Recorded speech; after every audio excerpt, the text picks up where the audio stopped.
विश्ववंदनीय विश्वगुरु महाकारुणिक तथागत गौतम बुद्ध, भारतीय संविधानाचे शिल्पकार, बुद्ध आणि त्यांचा धम्म या ग्रंथाचे लेखक बोधिसत्व डॉक्टर बाबासाहेब आंबेडकर यांच्या विचारांना अभिवादन करून आपण आजचा भाग सुरू करत आहोत. काल आपण बघितलं की सिद्धार्थाने त्यांच्या संघामध्ये प्रवेश केलेला आहे. त्या संघामध्ये प्रवेश करत असताना वयाची अट 20 वर्ष आहे आणि त्यांच्या ज्या काही अटी आहेत त्या अटी त्यांना समजावून सांगितलेलं आहे.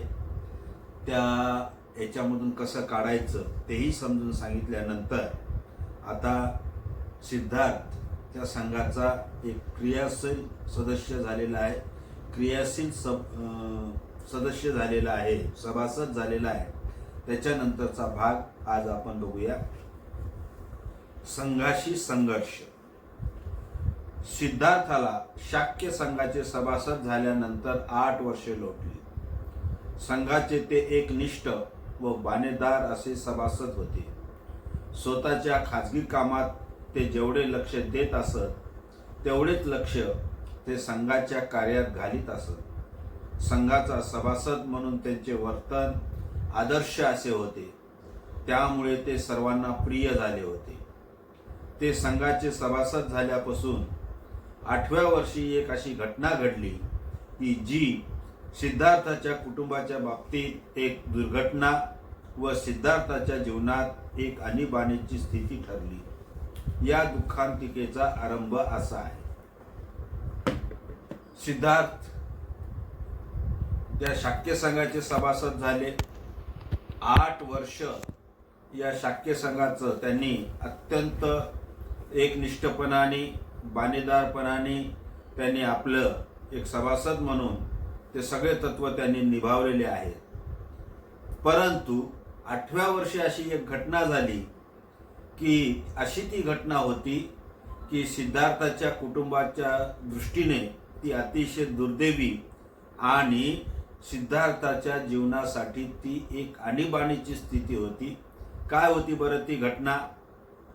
या दुःखांतिकेचा आरंभ असा आहे. शाक्याच्या राजाच्या सीमेला लागून कोलियाचे राज्य होते. रोहिणी नदीमुळे ही दोन्ही राज्ये विभागली गेली होती.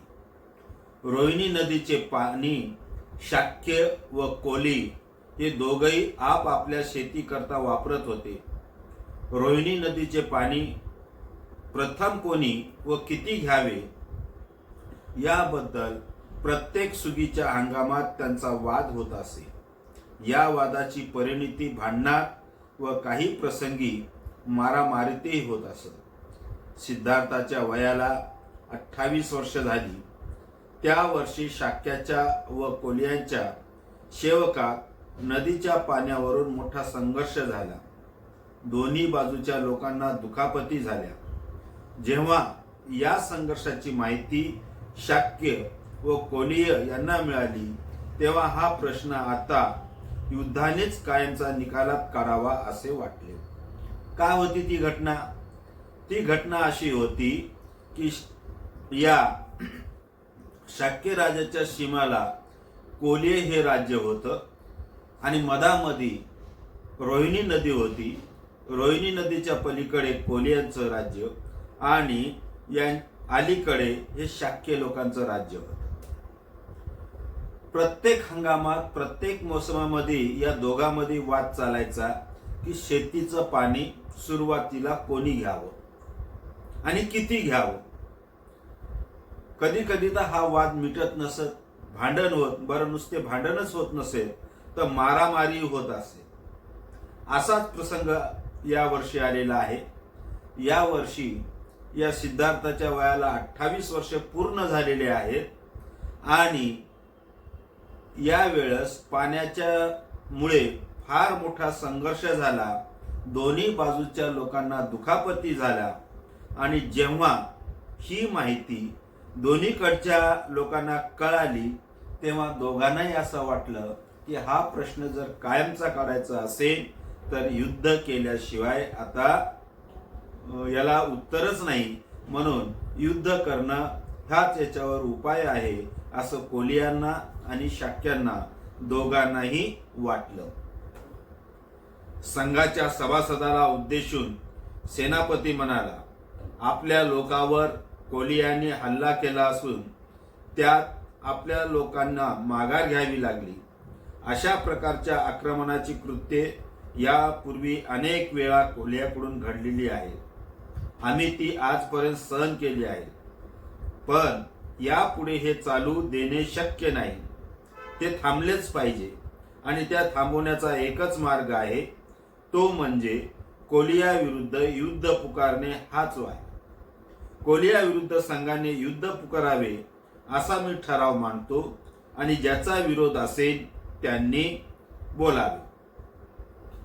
मग आता हे भांडण एवढं वाढलं, मग शेवटी सेनापतीनं संघाचं एक अधिवेशन बोलवलं आहे आणि त्या अधिवेशनामध्ये असं सांगितलं की हे नेहमीच झालेलं आहे. आता याचा कायमचा जर उपाय करायचा असेल तर युद्ध पुकारणे आहे.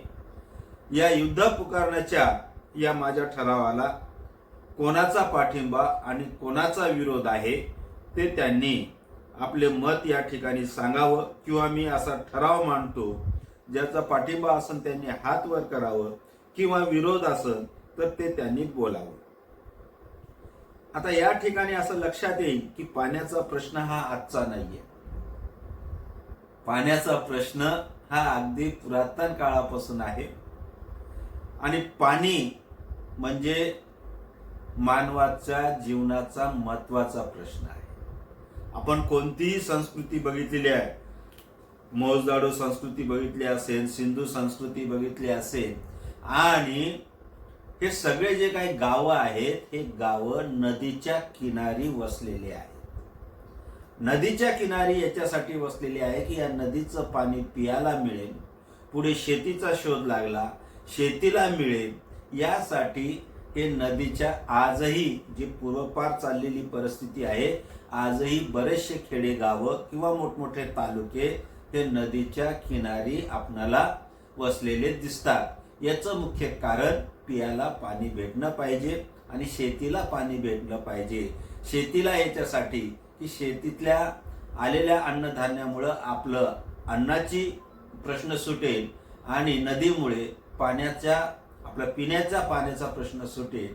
यामुळे नदीच्या किनारी ही गावं वसत होती. मग जेव्हा हा सेनापती, शाखेचा सेनापती म्हणतो की आता हे याच्यावर एकच उपाय आहे, वारंवार भांडणं, वारंवार मारामाऱ्या, हे काही बरोबर नाही. आता एकदाच उघडपणे आपण युद्ध करायला पाहिजे. आर किंवा पार हे गोष्ट झालीच पाहिजे. आणि मी हा जो ठराव मांडलेला आहे याला कोणाला विरोध असेल तर त्यांनी बोलावं. असं जेव्हा सेनापतीनं बोलले तेव्हा सिद्धार्थ गौतम आपल्या जागी उभे राहिले आणि म्हणाले, या ठरावाला माझा विरोध आहे. युद्धाने कोणताही प्रश्न सुटत नाही. युद्ध करून आपला हेतू सफल होत नाही. यामुळे दुसऱ्या युद्धाची बीजे रवली जातात. जो दुसऱ्याची हत्या करतो त्याला त्याची हत्या करणारा दुसरा भेटतो. जो दुसऱ्याला जिंकतो त्याला जिंकणारा दुसरा भेटतो. जो दुसऱ्याला लुबाडतो त्याला लुबाडणारा दुसरा भेटतो. सिद्धार्थ गौतम पुढे म्हणाले, संघाने कोरिया विरुद्ध युद्धाची घोषणा करण्याची घाई करू नये असे मला वाटते. प्रथम दोष कोणाचा आहे याची खात्री करून घेण्यासाठी काळजीपूर्वक चौकशी केली पाहिजे. आपल्या लोकांनीही आक्रमण केले असल्याचे मी ऐकतो आणि हे जर खरे असेल तर आपण सुद्धा निर्दोष नाही हे सिद्ध होते. सेनापतीनं उत्तर दिले, होय, आपल्या लोकांनी प्रथम आक्रमण केले. तथापि आपण हे विसरता कामा नये की प्रथम पाणी घेण्याची ती पाळी आपलीच होती. सिद्धार्थ गौतम म्हणाले, यावरून स्पष्ट होते की आपण दोषापासून पूर्णपणे मुक्त नाही. म्हणून मी असे सुचवतो की आपण आपल्यातून 2 माणसं निवडावी व कोलियांना त्यांच्यापैकी 2 माणसे निवडायला सांगावी आणि त्या चौघांनी मिळून 5वा मनुष्य निवडून घ्यावा आणि या 5 जणांनी हे भांडण मिटवावे. सिद्धार्थ गौतमाच्या सूचनेला विधिवत अनुमोदनही मिळाले, परंतु सेनापतीने या सूचनेला विरोध केला. तो म्हणाला, माझी खात्री आहे की कोलियाच्या उपद्रव जोपर्यंत त्यांना कडक शासन केले जात नाही तोपर्यंत थांबणार नाही. तर आता अशी विरोध करताना सिद्धार्थ उठले आणि त्यांनी म्हणाले की कोणताही प्रश्न कधीच युद्धाने सुटत नाही. त्याच्या अगोदर आपण चर्चा करायला पाहिजे. कारण कसं आहे की मी आज जिंकलो, या युद्धामध्ये मी जिंकलो, तर त्यांच्यामध्ये द्वेषाची भावना निर्माण होईल. त्यांच्यातून कोणी उठन, मी उद्या दुर्बल होईल, ते मला मारतील. मग तो जिंकला की इकडचे लोक पुन्हा त्यांच्यामध्ये, म्हणजे ही हिंसा ही कधी न मिटणारी आहे. द्वेषाची भावना ही चिरंतन टिकणारी आहे. मग ही भावना जर काढून टाकायची असेल तर आपणाला हे कार्य प्रेमानेच समजावून सांगलं पाहिजे, प्रेमानेच मिटवलं पाहिजे. यासाठी सिद्धार्थाने मग याच्यावर एक पर्याय सुचवला. त्याने असं म्हटलं की आपल्या राज्याचे 2 प्रतिनिधी निवडावे, तिकडच्या कौलीय देशाचे 2 प्रतिनिधी निवडावे आणि या चौघांनी मिळून एक दुसरा प्रतिनिधी निवडून हे युद्ध कसं मिटवता येईल हा प्रश्न आपण करायला पाहिजे.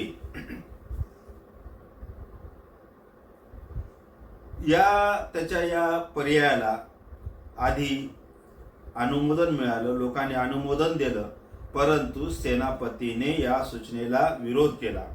तो म्हणाला, माझी खात्री आहे की कोलियाचा उपद्रव जोपर्यंत त्यांना कडक शासन केले जात नाही तोपर्यंत ते थांबणार नाही.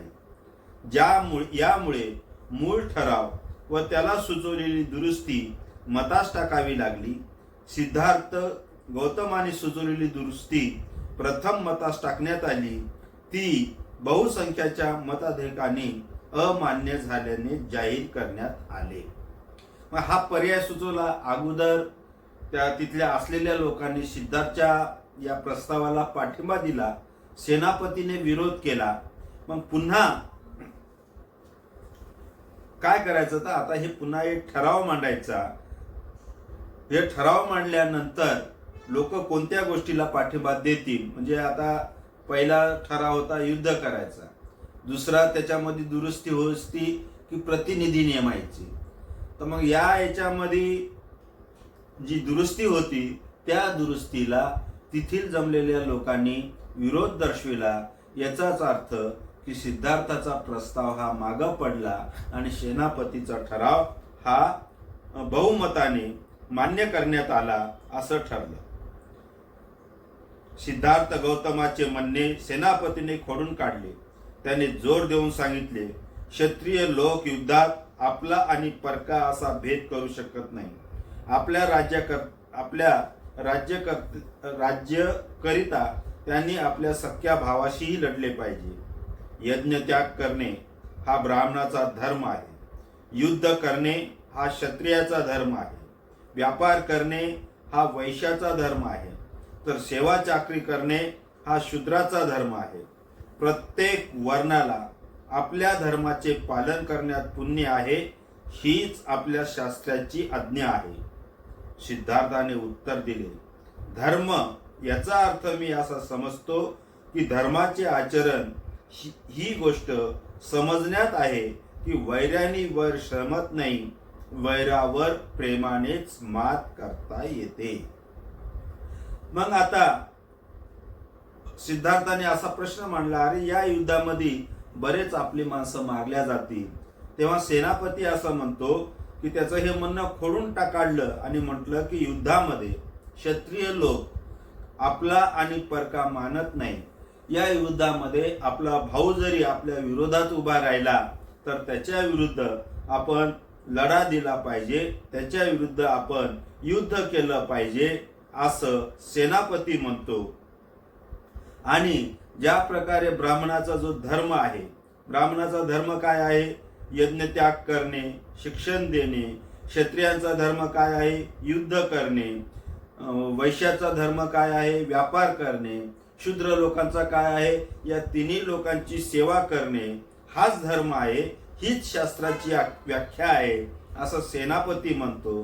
त्यावेळेस सिद्धार्थ असं म्हणतो की धर्म याचा अर्थ असा आहे की वैरानी वैर कधीच संपत नाही, तर त्या वैरावर विजय तेव्हाच मिळवता येतो जेव्हा त्या प्रेमाने त्या युद्धाला जिंकता येते. यालाच मी धर्म असं म्हणतो. हे सिद्धार्थाचं तत्वज्ञान. आणि या ठिकाणी आपणाला लक्षात येईल की गीता ही कशी बुद्धावरून घेतलेली आहे. हे सेनापतीचे जे उद्गार आहेत तेच कृष्णाच्या तोंडी घातलेले आहेत. आणि सिद्धार्थाचं जे बोलणं आहे ते सिद्धार्थाचं बोलणं मुद्दाम टाळण्यात आलेलं आहे. तर सिद्धार्थाचं जे महत्वाचं आहे, धर्म कशाला म्हणायचं आहे? धर्म म्हणजे वैरानी वैर कधीच संपत नाही, तर वैरावर कधीही, शत्रूला कधीही प्रेमाने जिंकलं पाहिजे, तरच आपल्या मधलं जे वैरत्व आहे ते नष्ट होईल. नाहीतर युद्धामाग युद्ध, वैरामाग वैर हे वाढतच जाणार आहे. अस्वस्थ होऊन सेनापती म्हणाला, या तत्वज्ञानाच्या चर्चेत शिरण्याची काही आवश्यकता नाही. मुख्य मुद्दा हा आहे की सिद्धार्थाचा माझ्या प्रस्तावाला विरोध आहे. त्यासंबंधी संघाचे काय म्हणणे आहे या प्रस्ताव मतास टाकून याची खात्री घेऊन या. त्यानुसार सेनापतीने आपला प्रस्ताव मतास टाकला. फार मोठ्या मताने तो संमत झाल्याचे घोषित करण्यात आले. मग शेवटी सेनापती काय म्हणाला? हे तत्वज्ञान ते मला माहित नाही. आजच्या काळामध्ये युद्ध हे महत्वाचं आहे. तुझा प्रस्ताव आणि माझा प्रस्ताव मतदानाला पाठवू, आणि त्या मतदानामध्ये सेनापतीचा विजयी झालेला आहे. नुसता विजय नाही तर तो बहुमताने तो विजयी झालेला आहे. तर या ठिकाणी तो संघर्ष संपला. आता 15वा जो भाग आहे, देश त्यागाची तयारी. दुसऱ्या दिवशी युद्धासाठी सैन्याची उभारणी करण्यासंबंधीची आपल्या योजनाचा संघाने विचार करावा म्हणून सेनापतीने शाक्य संघाची दुसरी सभा बोलावली. संघाची सभा भरल्यावर कोलियाशी युद्ध करण्यासाठी 20 ते 50 वर्षे वयाच्या प्रत्येक शाक्य पुरुषांनी सैन्यात दाखल व्हावी अशी घोषणा करण्यास संघाने मला परवानगी द्यावी असा सेनापतीने ठराव मांडला. संघाच्या अगोदरच्या सभेत ज्यांनी युद्धाच्या घोषणा करण्याच्या बाजूने मत प्रतिष्ठित केले होते व ज्यांनी त्या विरुद्ध मत दिले होते, अशा दोन्ही बाजूकडचे लोक या सभेला उपस्थित होते. ज्यांनी युद्ध पुकारण्याच्या बाजूने अनुकूल मत प्रतिष्ठित केले होते त्यांना सेनापतीचा ठराव स्वीकारण्यात काही एक अडचण नव्हती. त्यांच्या अगोदरच्या निर्णयाला तो स्वाभाविक परिणाम होता. परंतु ज्या अल्पमतवाल्यांनी या निर्णयाविरुद्ध मत व्यक्त केले त्यांच्या पुढे प्रश्न निर्माण झाला. तो प्रश्न असा होता की बहुमताच्या पुढे नमावे की नमू नये. मग आता पहिला त्याच्यामध्ये सेनापतीनं तो प्रस्ताव जिंकला. लगेच दुसऱ्या दिवशी त्यांनी शाक्य लोकांची सभा बोलवली आणि आता आपल्याला युद्ध करायचं तर सैन्य पाहिजे. मग या सैन्याची भरती त्यांनी सुरू केलेली आहे आणि त्याची अट होती 20 वर्ष ते 50 वर्ष. अशा लोकांना या सैन्यामध्ये प्रवेश देण्याची मला या संघाने परवानगी द्यावी असा ठराव सेनापती मांडतो. आता याच्या अगोदर जे दोघं म्हणजे दोन्ही बाजूचे लोक होते ज्यांनी पाठिंबा दिला त्यांचा तर काही प्रश्नच नव्हता. पण जे विरोधक होते आता त्यांच्या पुढे प्रश्न निर्माण झाला की या निर्णयाविरुद्ध आवाज उठवायचा का नाही उठवायचा. कारण निर्णय तर बहुमताने झालेला आहे आणि एकदा संथागारामध्ये किंवा सभेमध्ये जो बहुमताने निर्णय होईल त्याला पाठिंबा द्यावाच लागते. मग आता यांच्या पुढे शेवटचा पर्याय उरला की आपण नमावं की नमवणे. अल्पमतवाल्यांनी निश्चय केला की बहुमतवाल्यांच्या पुढे नमायचं नाही, शरण जायचं नाही. याच कारणामुळे त्यांनी सभेला उपस्थित राहण्याचा निर्णय घेतला. परंतु दुर्दैवाने त्यांच्यापैकी कोणालाही असे उघडपणे सांगण्याचं ध्येय झालं नाही. कदाचित बहुमतवाल्यांना विरोध करण्यापासून होणाऱ्या परिणामाची जाणीव असावी. आता हे विरोधक तर गेले, परंतु तिथं गेल्यानंतर लक्षात आलं, अरे आपण जर विरोध केला तर ते कशाच्या विरुद्ध आहे? संघाच्या विरुद्ध आहे. मग संघाच्या विरुद्ध वागलं तर का होईल? त्याला संघातून काढण्यात येईल, त्याला देहदंडाची शिक्षा देण्यात येईल किंवा त्याच्या कुटुंबावर बहिष्कार टाकण्यात येईल. अशा ज्या काही अटी होत्या, मग या लोकांना असे जाणीव झाली की आपण जर विरोध दर्शविला, एक तर आपल्याला काय करतील? बहिष्कार टाकतील, आपल्या कुटुंबावर टाकतील किंवा आपली संपत्ती जप्त करेल किंवा आपल्याला हा देश सोडून जावावा लागेल किंवा मृत्यूदंडाची शिक्षा भेटेल. हे जे काही नियम होते, या नियम त्यांना आठवले आणि मग त्यांनी तिथं काही बोललेले नाही. अशा वेळेस हे मौन करून बसले. तेव्हा सिद्धार्थांनी पाहिलं की हे सगळे आता घाबरलेले आहेत, शांत झालेले आहेत. तेव्हा सिद्धार्थ धीटपणे उभे राहिले आणि पाठिंबा देणारे मौन करून बसले होते. तेव्हा ते उभे राहिले आणि संघाला उद्देशून म्हणाले, मित्रहो, तुम्हाला जे वाटले ते तुम्ही करा. तुमच्या बाजूने बहुमत आहे. परंतु मला खेदाने म्हणावे लागत आहे की सेना भरतीच्या तुमच्या निर्णयाला मी विरोध करेन. मी तुमच्या सैन्यात दाखल होणार नाही आणि मी युद्धात भाग घेणार नाही. म्हणजे किती त्यांचं धारिष्ट होतं. सगळं ते शाक्य संघ एका बाजूला आणि एकटं सिद्धार्थ एका बाजूला. तरी धीराने म्हणतात, काय म्हणतात? मित्रांनो, तुमच्याकडे बहुमत आहे, तुम्हाला जे निर्णय घ्यायचं ते घ्या, परंतु मी सैन्यामध्ये दाखल होणार नाही. सिद्धार्थ गौतमाला उत्तर देताना सेनापतीने म्हणले, संघाचे सदस्य होताना तुम्ही घेतलेल्या शपथाची आठवण करा. तुम्ही त्यापैकी एक जरी शपथेचा भंग केला की तुम्हाला लोकनिंदेला तोंड द्यावे लागेल. सिद्धार्थाने उत्तर दिले, होय, मी माझ्या तन मनाने शाक्याचे हित संरक्षण करण्यासाठी वचनबद्ध आहे.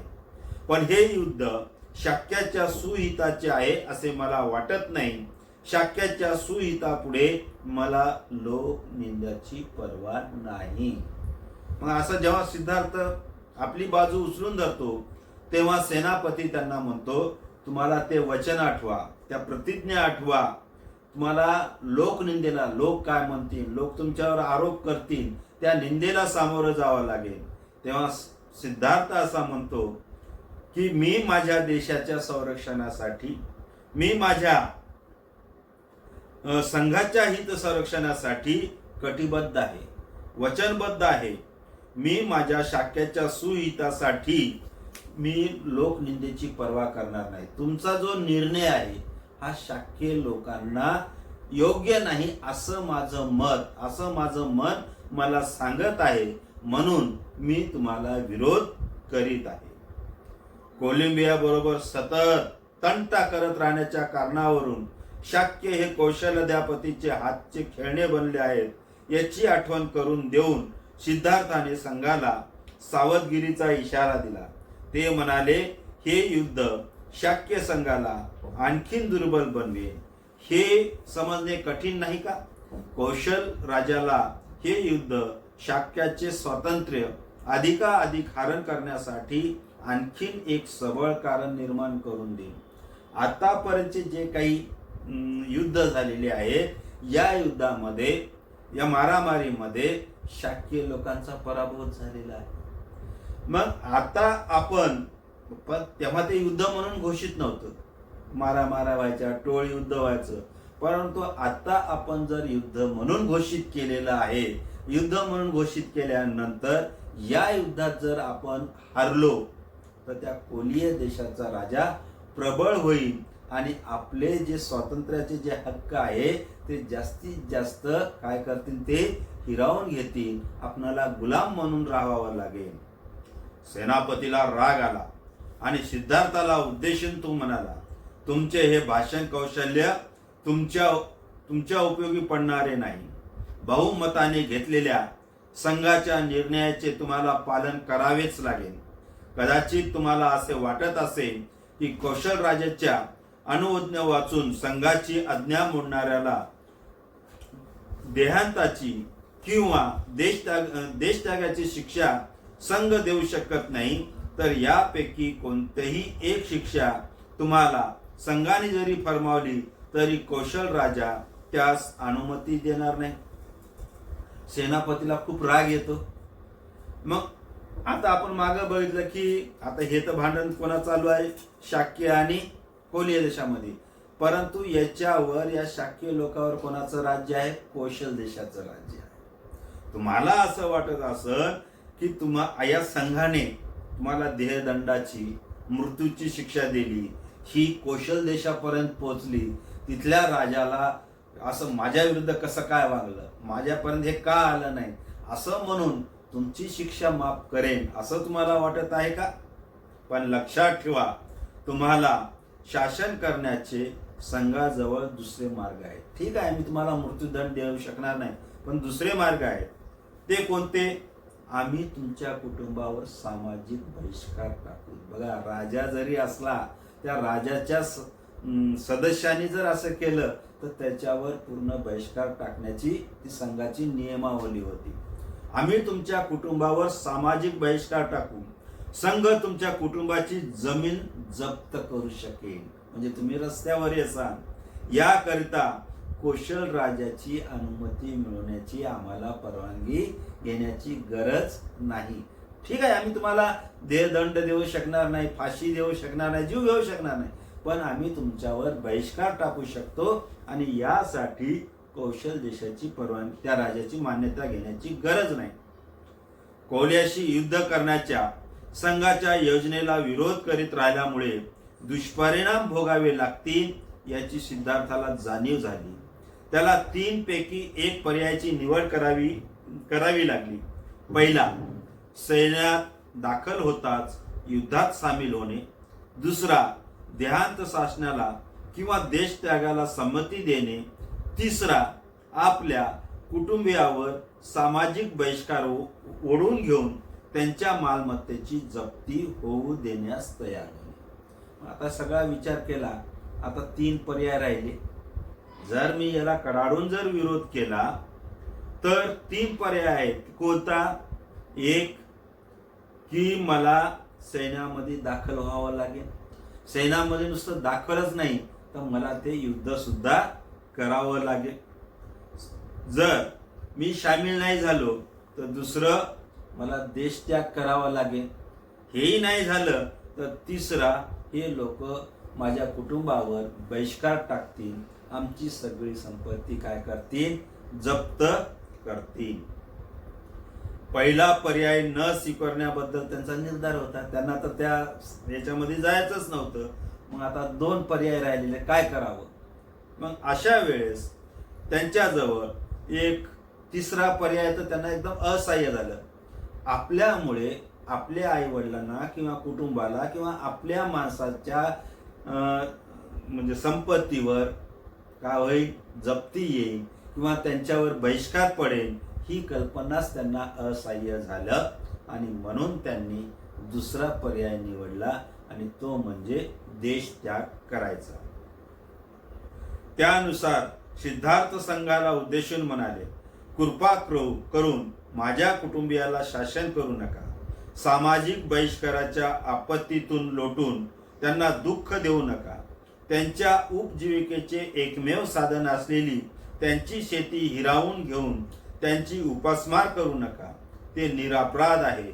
अपराधी मीच आहे.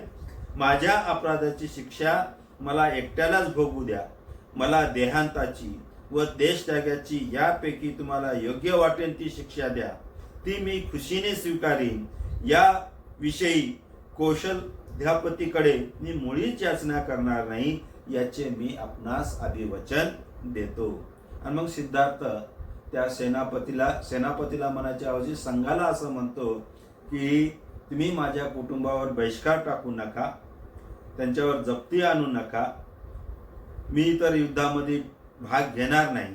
मी हे देश सोडून जाण्यास किंवा देहदंडास मी तयार आहे आणि या विरुद्ध मी कौशल राजाला काही म्हणणार नाही. हे सर्व माझ्या मतामुळे झालेलं आहे, मी जी याला अनुमती आहे असं तो सेनापतीला म्हणतो.